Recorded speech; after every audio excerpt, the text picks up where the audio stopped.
What did people do before alarm clocks? It is 4:17 in the morning.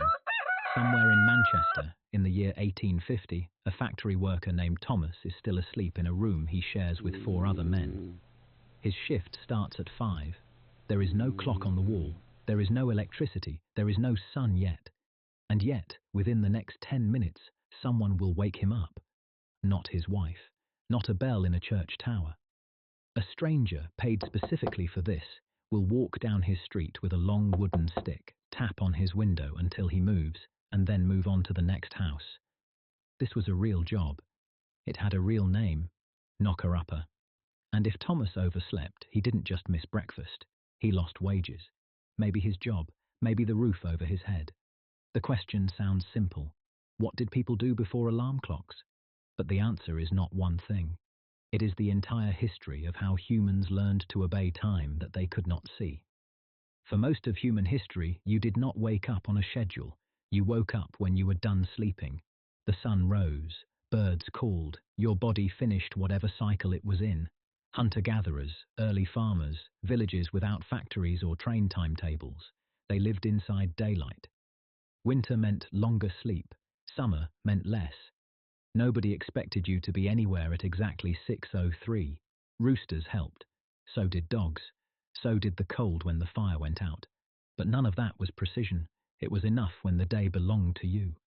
Then civilization got louder, and louder still. The first people who truly needed to wake up on time were not factory workers. They were monks. In medieval Europe, religious communities ran on something called the canonical hours, fixed prayer times spread across the day and night. Matins could come while it was still dark. Someone had to ring a bell. Someone had to keep a fire. Someone had to know when the community slept and when it gathered. Monasteries became early laboratories of time, not because monks invented clocks, because they invented the social need for them. Church bells spread that rhythm into towns. People learned to hear the hour in the distance, a sound rolling over rooftops, marking morning, noon, evening prayer.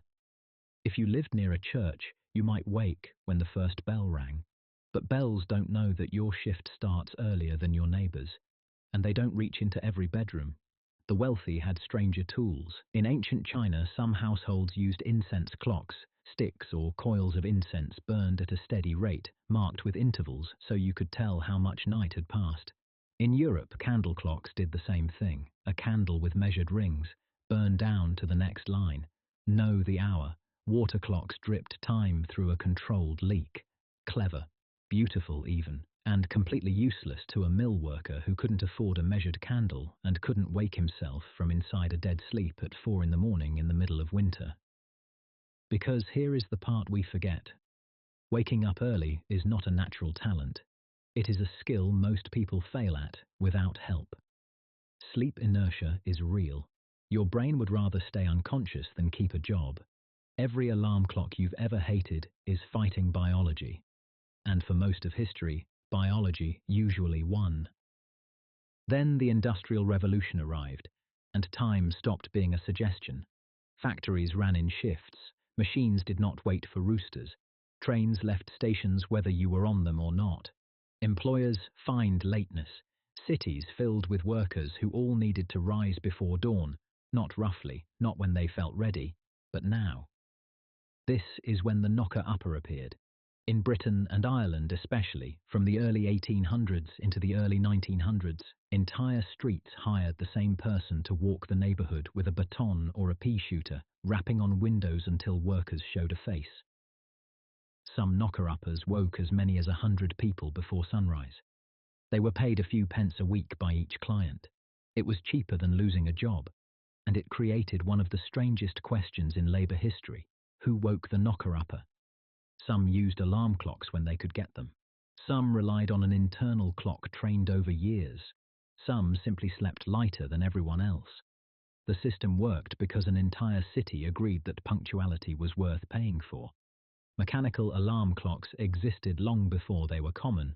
The first known personal alarm clock was built in America in 1787 by a man named Levi Hutchins.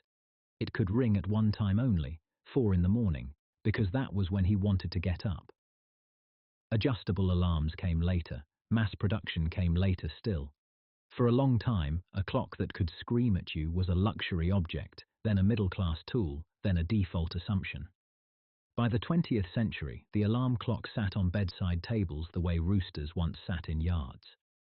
We forgot there was ever a gap between needing to rise and having a machine dedicated to making it happen. And yet, even today, most of us are still using a version of the knocker-upper.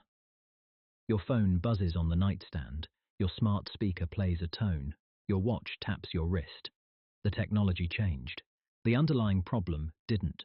Modern life still asks your body to wake up on command for reasons that have nothing to do with how sleep evolved. School starts at the same hour in winter and summer.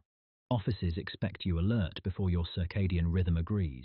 Shift workers flip day into night and back again as if biology can read a schedule. We solved the alarm clock problem. We never solved the deeper one.